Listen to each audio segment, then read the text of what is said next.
Muito bem, boa noite a todos. Graça e paz da parte de Deus e do Senhor Jesus Cristo, conforme prometido. Estamos aqui às 20 horas para darmos início à nossa live. Nessa nova experiência, o Senhor tocou em meu coração, eu tenho certeza que foi Ele, e me levou a pensar e a trabalhar uma série de encontros rápidos, encontros short, para que a gente pudesse estar tratando sobre os profetas. O nome que demos a esta série é Vida de Profeta. Essa expressão veio à minha cabeça hoje, ao longo do dia. Na semana passada não pudemos fazer o nosso encontro, nem no domingo.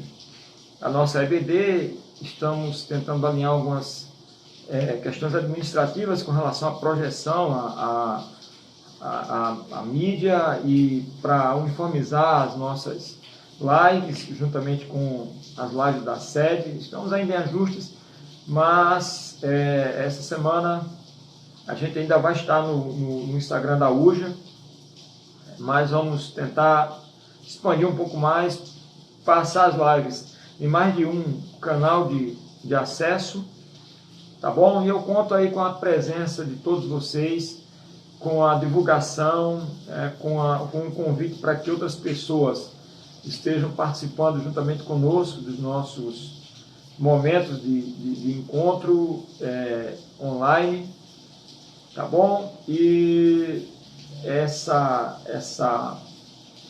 série de encontros, nós vamos tentar enfatizar os aspectos mais práticos da vida dos profetas, aspectos mais relacionados com o comportamento que tenham a ver com a nossa própria realidade, tentar transpor para a nossa realidade. Nada a ver com Covid, a princípio, nada a ver com coronavírus. Chega de abordar tanto essa temática. Vamos tentar falar algumas coisas mais do nosso cotidiano de uma maneira geral. Tá bom? Então, conto com a sua oração, conto com a sua presença até o final, e estaremos iniciando hoje com Jonas, esse profeta emburrado, profeta estressado, mas homem de Deus. Homem de Deus que cumpriu, mesmo que a contragosto, cumpriu o seu chamado naquele momento específico em relação à cidade de Nínive. Vamos orar. Eu peço aí a oração dos irmãos pelo nosso Gabriel, filho da nossa irmã Siriana. Nós temos tido notícias animadoras com relação à condição de saúde dele. Ele tem melhorado, mas é um quadro que sempre inspira bastante atenção, bastante cuidado. Não podemos deixar de orar por ele, pela sua mãe, pelo seu pai, pelos demais familiares que estão enfrentando uma luta que é terrível, sem palavras para expressar. Também uma grande amiga, irmã minha na fé, que mora em Brasília, a irmã Odaí, que está também tratando de um tumor cerebral. A filha dela morou algum tempo lá, até compartilhou morando lá conosco no apartamento, como uma irmã nossa mesmo. Irmã Odaí, ora por ela também. O neto de uma senhora que trabalha comigo, Vinícius, neto da dona Creuza, que é uma criança que também tem um tratamento de leucemia, precisa também do milagre da ação do Senhor Jesus na vida dele. Pelos combatentes da área de saúde, que estão na guerra e enfrentamento da pandemia, peço também orações pelos nossos pequenos grupos, pelos nossos PGs, que estão em uma nova fase agora, estudando o livro de Eclesiastes. Meu alô aí para os líderes de PG, para os integrantes dos PGs, nosso beijo no coração. Que Deus ilumine o entendimento de todos vocês ao longo dessa próxima série de encontros, e orar também para que encerre esse período aí de pandemia, de quarentena, para que a gente possa voltar à nossa vida normal, voltar a poder abraçar uns aos outros, tá bom? Vamos orar então? Pai nosso, em nome de Jesus, oramos agradecendo ao Senhor por esse tempo, pela oportunidade que temos de mais uma vez nos encontrarmos nesse ambiente virtual, nesse ambiente que nos separa fisicamente, mas não nos separa afetivamente. Eu oro por todos aqueles que já entraram na live, oro para que outros entrem, para que outros possam participar, compartilhar desse tempo. Oro para que o Espírito do Senhor venha nos iluminar nessa noite, quando vamos tratar sobre o teu profeta, o Jonas, filho de Amitai, ele que foi designado pelo Senhor para pregar na cidade de Nínive, a grande cidade de Nínive. Então, oro para que a vida dele nessa noite seja alimento, seja modelo, seja padrão para nós. Esse pequeno livro que tem tanta riqueza. Que o Senhor me guie o entendimento, o meu e de quem está ouvindo. Oro por todas essas pessoas que listei inicialmente, para que o Senhor os visite, trazendo cura, saúde.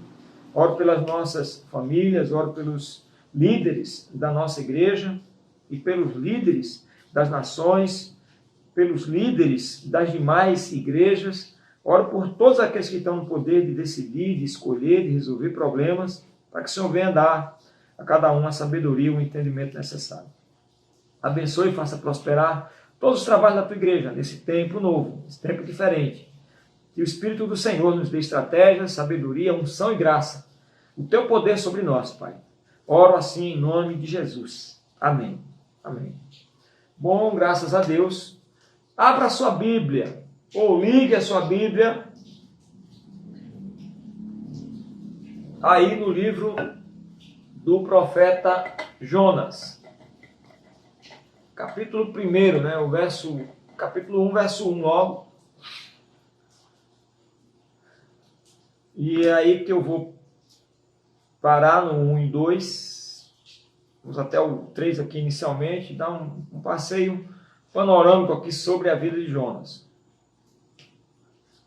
Jonas 1 ao 3 diz lá o seguinte: Veio a palavra do Senhor a Jonas, filho de Amitai, dizendo: Levanta-te, vai à grande cidade de Nínive, e clama contra ela, porque a sua malícia subiu até mim.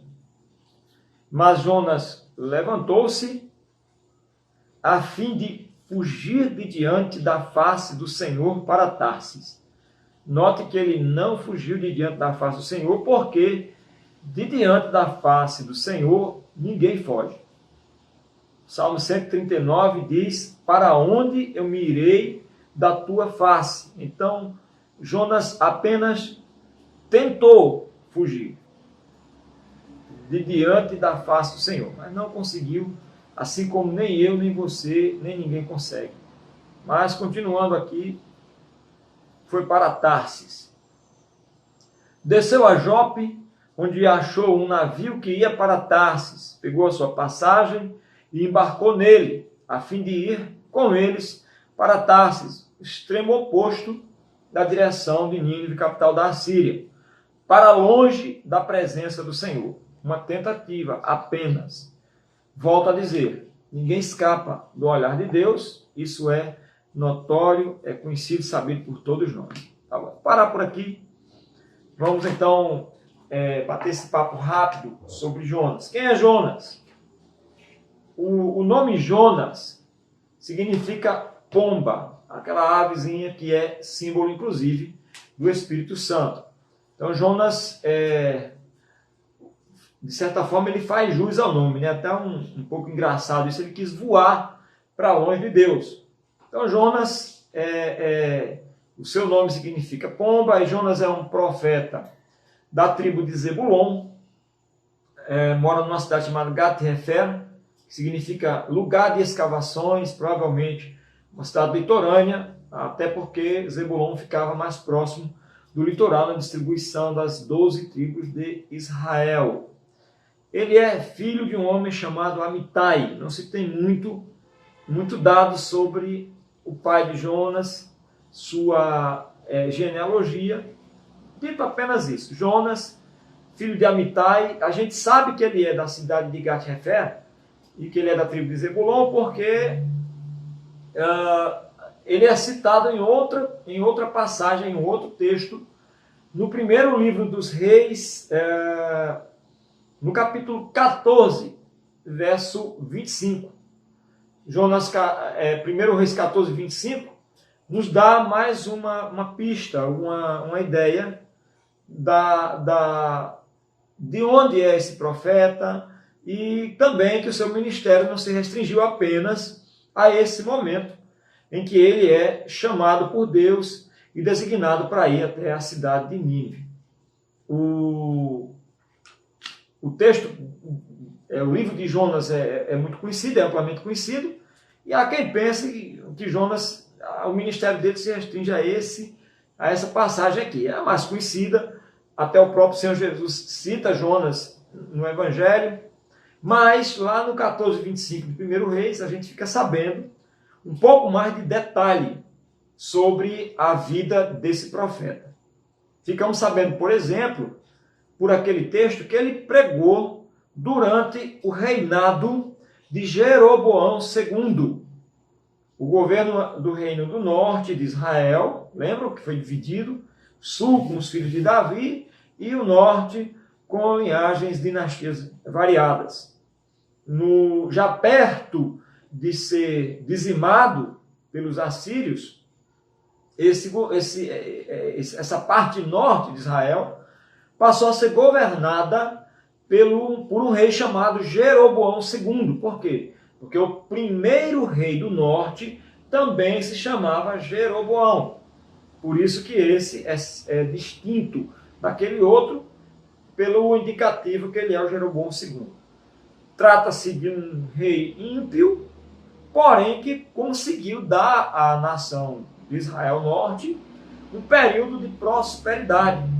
Mas Jonas é chamado para profetizar durante o seu governo, inclusive falando sobre os limites que esse rei iria governar. É uma profecia perdida, não tem registro escrito dela, perdido no sentido de que não tem nada escrito, apenas a citação de que o reino de Jeroboão se expandiu até uma determinada região, conforme a palavra do Senhor pregada pelo profeta Jonas, filho de Amitai, de Gat-Hefer. Muito bem. Então a gente já fica sabendo por aí que o ministério de Jonas não se resume a esse chamado para ir a Nínive. Mas é um ministério mais amplo. Coisas que Deus faz sem que haja tanta divulgação assim. Assim como tem tantos outros profetas chamados apenas um homem de Deus, veio então o homem de Deus mandado pelo Senhor. Pois bem, esse Jonas, filho de Amitai, da tribo de Zebulon, que pregou durante um período de impiedade, mas de prosperidade em Israel, em um determinado momento, Deus o chama, Deus o convoca, e aqui nós estamos falando de algo no final do século 9, entrada no século 8 a.C., Deus o chama e diz assim: Jonas, vai à grande cidade de Nínive e prega contra ela, porque o seu pecado, a sua impiedade chegou até a mim. A mensagem era essa: daqui a 40 dias, Nínive será subvertida, será destruída. O que o profeta faz? Todo mundo sabe. Se Nínive fica para o norte, na verdade nordeste, ele vai para o noroeste, mais ou menos isso. Ele quer ir para a atual Espanha, onde hoje é a Espanha, Tarsis, que era considerado na época confins da terra. Ele diz: eu quero ir para o lugar mais longe de onde Deus está me mandando, de onde Yahvé está me mandando. Desce a Jope, cidade portuária, e de lá ele pega um barco para ir para Tarsis. É interessante que Jope vai aparecer lá no livro de Atos. Novamente em Jope, Deus aparece a um homem que está destinado ou determinado a não querer conversa com gentios. Pedro. Lembram lá, Atos capítulo 10, e aparece então o Senhor a ele: Pedro, mata e come. É mais ou menos nessa cidade, parece que é uma cidade por onde passam os profetas que não querem conversa com gentio, né? É só um detalhe aqui. E Jonas pega o barco e vai mar afora para Tarsis, mas diz a palavra, no versículo 4, que o Senhor levantou um grande maremoto. E ali começa aqueles marujos, cada um gritar pelo seu Deus, né? O texto é conhecido. E por fim, eles lançam sortes para ver, olha, alguma divindade aqui de algum de nós está irada com essa viagem, e a sorte cai sobre Jonas, né? E Jonas está dormindo no fundo do barco, aquele sono da indolência, mas eles acordam Jonas e eles chamam e dizem: vem cá, quem é você?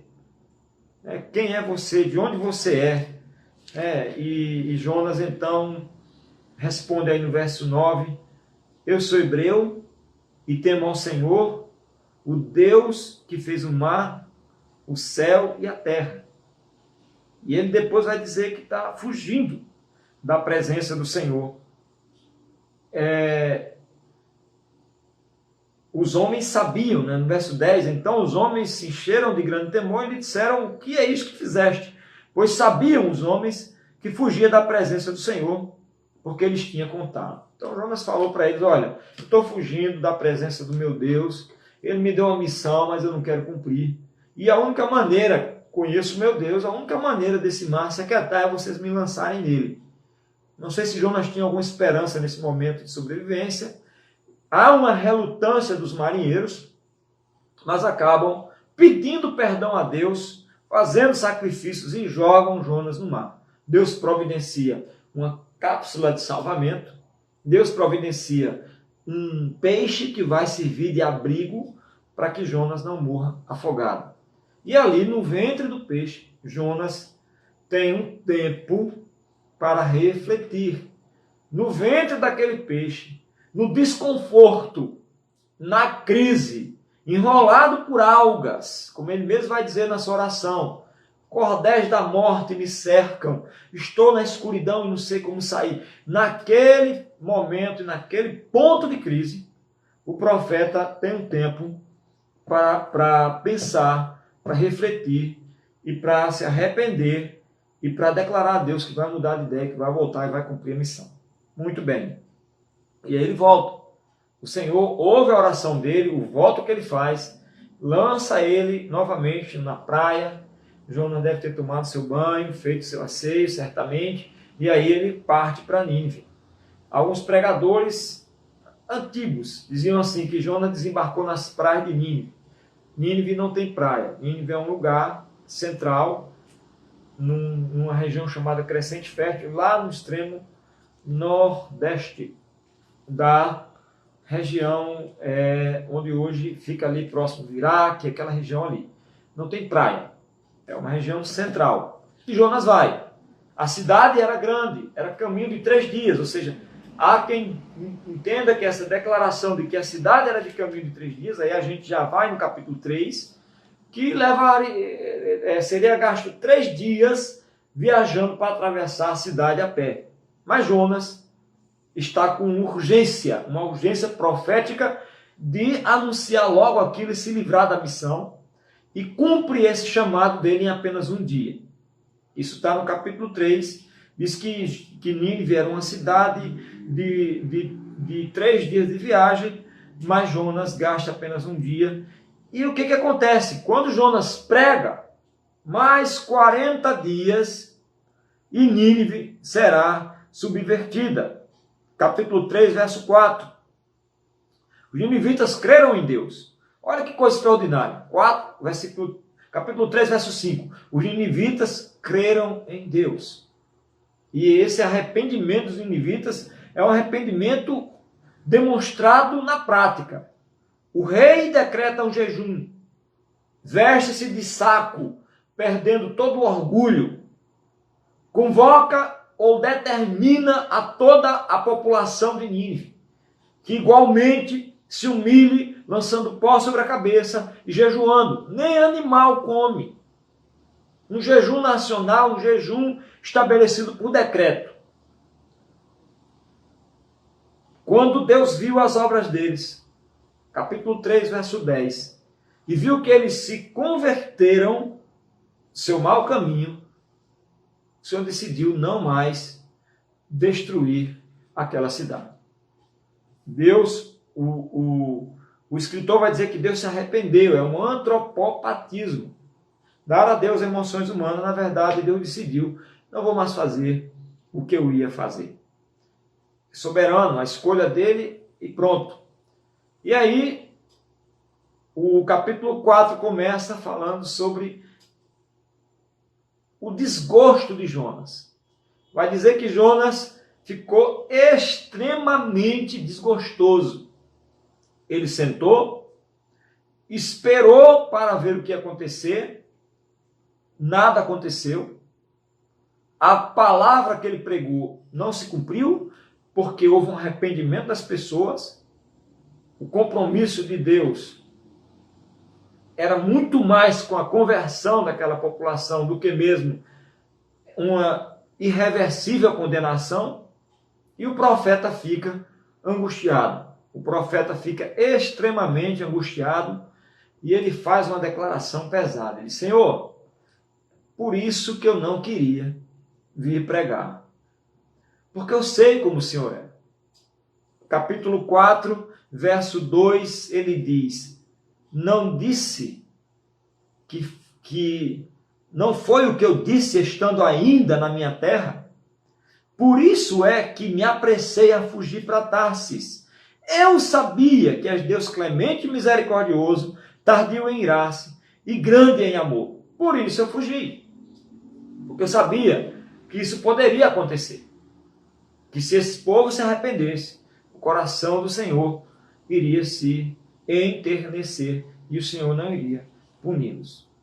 Tira a minha vida, Senhor. O profeta quer morrer, porque Nínive não vai morrer.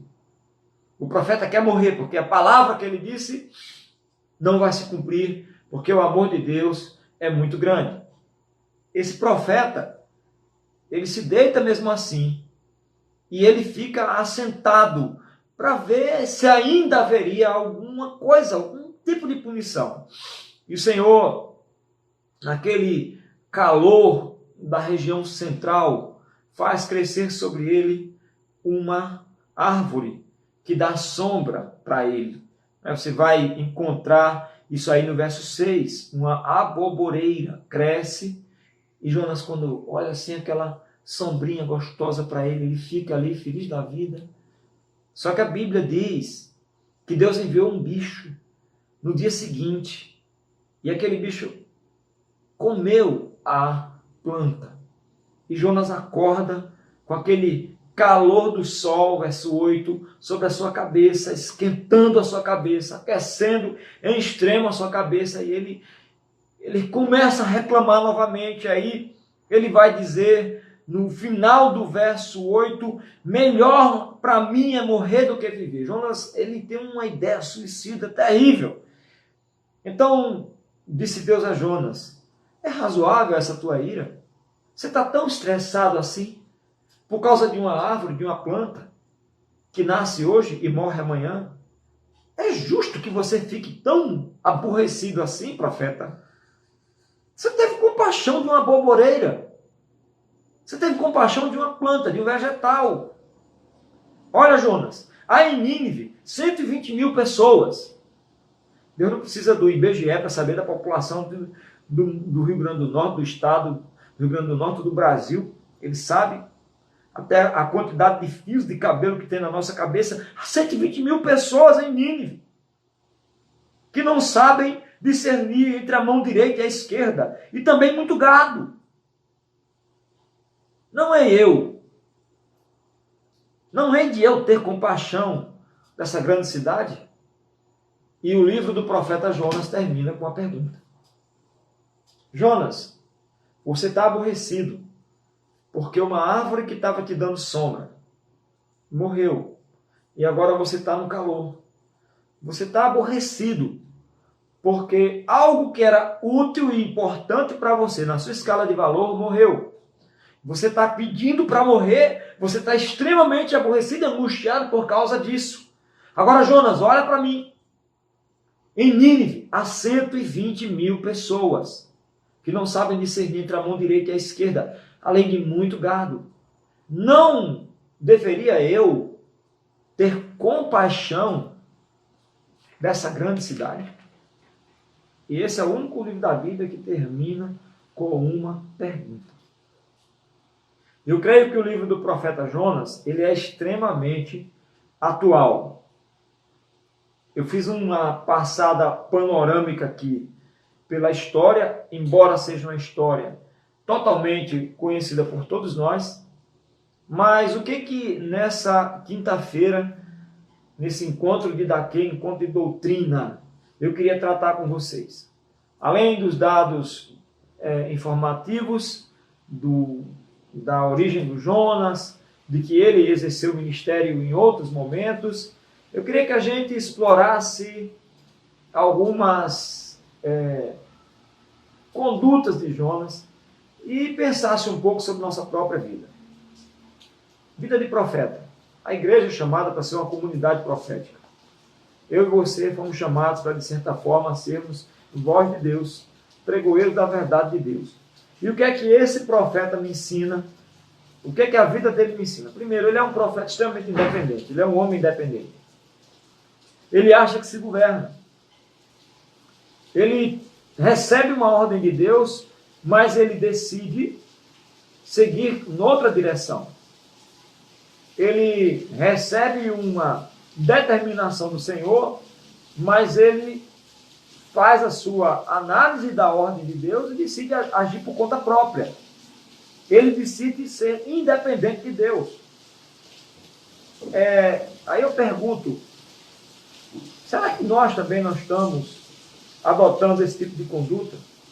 Será que nós, tendo esta palavra, a direção dela, a ordem de Deus em relação a tudo em nossa vida, será que nós também não estamos escolhendo nossos próprios caminhos? Será que você não está escolhendo seu próprio caminho? Será que o nosso modo de agir está enquadrado na vontade e direção de Deus? Ou será que nós não estamos agindo impulsionados apenas pelo nosso ego, pelo nosso eu, nossas ideias?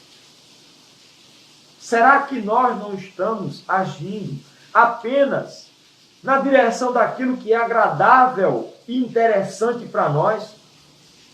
Tem muita gente na igreja e tem muitas igrejas na terra que estão agindo apenas na direção da sua própria ideia. Eu não vou investir nesse ministério.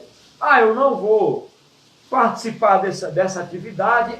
Eu não vou apoiar essa programação, porque isso não me interessa. Porque eu sei que isso não está de acordo com o que eu penso. Acima disso tem que estar a vontade de Deus. Acima de qualquer ideia minha e sua. Acima de qualquer entendimento meu e seu. Acima de qualquer preconceito meu e seu. Acima de qualquer interesse pessoal nosso, está a palavra de Deus. Está a ordem do Senhor. Não seja autônomo, independente. Eu e você fomos chamados para sermos obedientes à chamada e à voz de Deus. Mas uma segunda coisa que Jonas me ensina é que ele é honesto. Ele é sincero, ele é verdadeiro. Tá uma coisa que tem faltado muito na igreja. Eu admiro muito essa honestidade de Jonas. Essa sinceridade de Jonas. Quem é você? Jonas, eu sou hebreu. O texto vai dizer, aqui no capítulo 1, verso 10, vai dizer que ele tinha contado para os homens que estavam fugindo de Deus. Rapaz, eu sou um judeu, sou um hebreu, sou um profeta, eu temo a Deus, mas eu estou fugindo dele. Eu sou isso. Problema aqui no barco de vocês sou eu. Essa honestidade. Por isso que eu queria que numa live como essa, não porque sou eu que estou falando, mas porque algumas verdades doutrinárias precisam ser disseminadas, multiplique isso. Primeiro eu e você precisamos nos apropriar dessa verdade de Jonas. Quem é você, rapaz? Eu sou isso. Eu sou um profeta que foge de Deus. Eu sou isso. Nós vivemos uma sociedade de máscara. Agora, no Covid, o negócio ficou muito profético mesmo. Ficou muito assim, eu acredito que há um certo humor nisso. Porque a nossa sociedade é uma sociedade mascarada. Agora está tendo que botar máscara mesmo para não se contaminar. Mas, antes das máscaras do Covid, nós usávamos máscaras. Grande parte de nós vive mascarado. Vive simulando uma vida que não é verdadeira. Muitos de nós abraçam quando quer esbofetear. Muitos de nós dão uma saudação, um elogio nas mídias sociais, quando na verdade fala mal. Muitos de nós que sorri e chama de amado, não está nem aí para o outro. Vive cada um olhando para o seu próprio umbigo. Uma vida dissimulada, fingida. Jonas me ensina a ser honesto, verdadeiro. Quem é você? Eu sou um hebreu. Temo a Deus, não estou fugindo dele. E o problema aqui está em mim. Eu sou o problema. Olha que coisa linda. Jonas diz, não, vamos morar aqui, talvez, tal, pode ser, não. Ele olha e diz aqui, o problema sou eu. E essa honestidade, ela tem que existir em nós. Quando você olha na sua casa, no seu trabalho, na faculdade, no ministério do qual você faz parte, veja que muitas vezes eu e você somos o problema. Ah, está errado, está faltando isso, falta aquilo. Para com isso. Ah, eu não vou mais por isso, por aquilo. Não, para com isso. Qual o motivo real? Jonas é honesto. Uma outra coisa que eu aprendo com Jonas, ele é capaz de voltar atrás. Ele diz, joga eu na água, eu vou tentar de alguma forma voltar.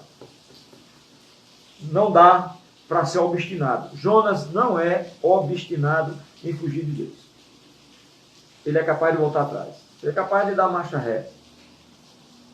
Vai contra a vontade, mas ele vai. Ele respeita a soberania de Deus. O pastor Eliseu ele tem uma frase que eu acho muito interessante. Ele diz, infeliz do líder que não tem marcha ré. Eu já falei isso algumas vezes no meu trabalho. Coitado daquele que não é capaz de voltar, pedir perdão, pedir desculpa. Dizer assim, Senhor, eu errei. Me perdoe. Nem que seja me perdoe aí, Senhor. Mas pede perdão e volta. Amém?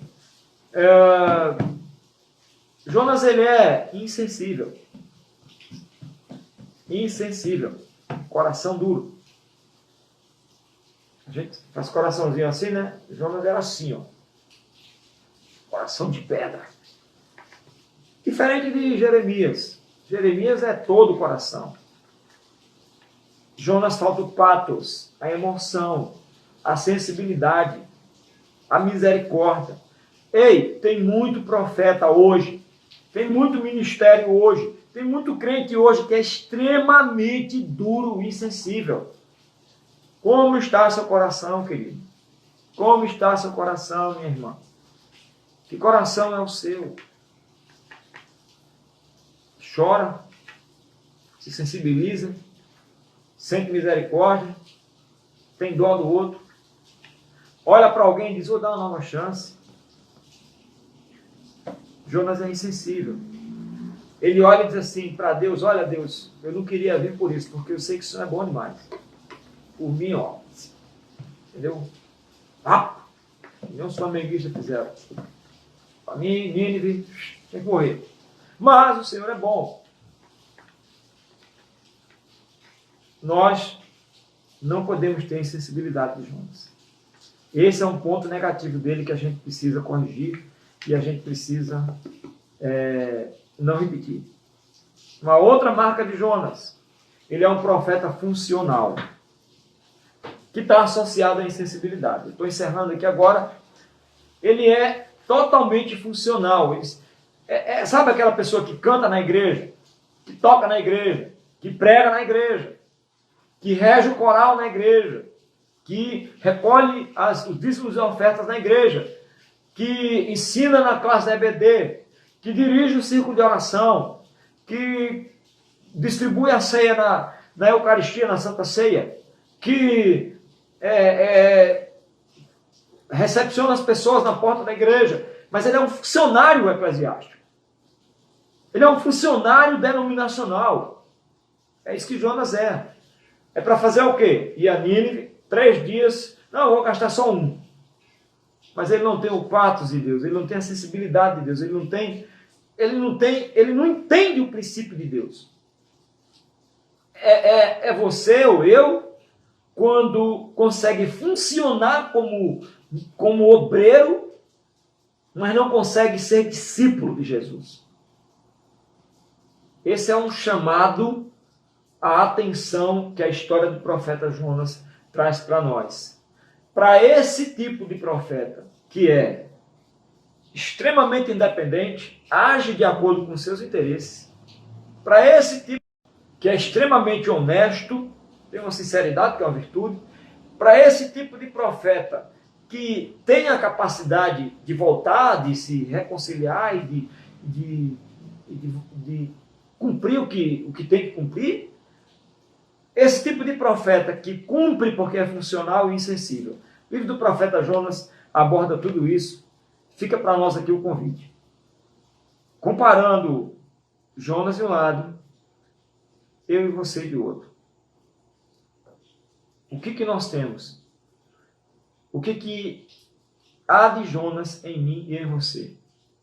A honestidade, a verdade, a capacidade de redirecionar a vida, voltar atrás, a independência, a autonomia, o agir por seus próprios interesses, o seu próprio ponto de vista, a insensibilidade, a funcionalidade, prega como ninguém, mas não tem um pingo de sensibilidade no coração. Jonas e eu, vida de profeta. Eu quero que você guarde no coração o pensamento, a reflexão dessa noite, replica para outros irmãos aí, e vamos orar para que o Senhor gere em nosso coração sensibilidade, amor, misericórdia.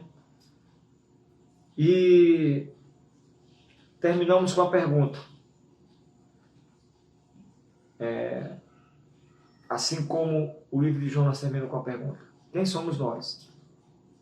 Será que nós entendemos o coração de Deus? Quem é a igreja hoje? Será que a igreja hoje entende o coração de Deus? Quem somos nós hoje? Será que você percebe a sensibilidade, os sentimentos e a dor de Deus? O Deus que em Cristo Jesus fez carne, morreu crucificado, porque amou o mundo de uma maneira extremamente grande. Vamos orar. Pai, em nome de Jesus, eu te agradeço por esse tempo, louvo o teu nome e oro pedindo para que a igreja, como voz profética em nosso tempo, tenha sensibilidade, seja capaz de andar na direção do Senhor, nunca ir na contramão do teu querer, da tua vontade. Que esse exemplo do que Jonas deixa para nós na sua vida jamais seja para nós um modelo ideal, mas que por meio dos exemplos e das práticas que esse pequeno livro traz para nós, a gente possa corrigir o nosso rumo e vivermos como voz profética, que obedece ao teu chamado, que sente o que o Senhor sente, que se alegra com a salvação e conversão do ímpio, que nós possamos ser pessoas honestas e verdadeiras como ele, mas que além da honestidade e verdade, trabalha para o Senhor, com um coração como o do Senhor. Tem sentimentos compatíveis com o do Senhor. Oro a Ti, ó Deus, pedindo que todos aqueles que ouviram essa live possam replicar esses ensinamentos e que no nosso dia a dia a gente possa ser voz profética do Senhor, com o coração do Senhor, amando como o Senhor, misericordiosos como o Senhor. É a oração que te faço em nome de Jesus. Amém. Muito obrigado, queridos, pela sua presença. Que o Senhor te abençoe e te guarde. Que o Senhor te dê uma semana e um final de semana pleno de paz e de alegria e de gozo. Esse vídeo vai estar salvo aí no history do Instagram da UJA, e convido outras pessoas para reverem ele. Na próxima semana continuaremos Vida de Profeta. Deus nos abençoe em nome de Jesus.